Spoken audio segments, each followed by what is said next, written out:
modeste maison abrite un local de petite taille, semblable à un gymnase de banlieue, au cours d'un professeur de gymnastique retraité.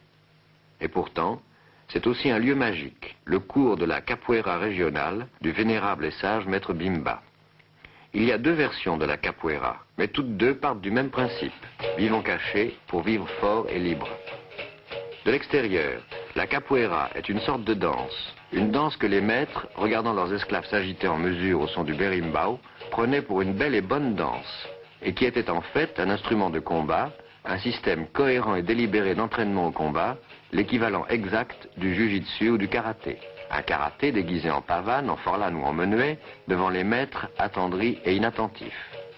Caché derrière la danse, un sport violent et efficace comme le judo, ayant son rituel, ses règles précises et sa raison secrète, forge une arme de combat.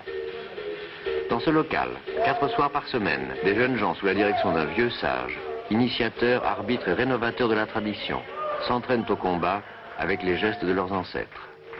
Il existe une autre version de la capoeira d'Angola de Mestre Pastinha, plus traditionnaliste, plus formaliste, plus costumée, plus près de la danse.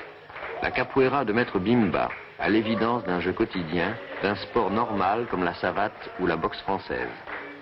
Les passes s'inscrivent dans un cercle double, elles sont scandées sur un rythme immuable par le berimbau. Ce sport, ainsi que le pratiquent les élèves de Maître Bimba, est un indice de première grandeur, la preuve que les anciennes structures africaines s'étaient maintenues intactes dans une volonté de combat et de liberté.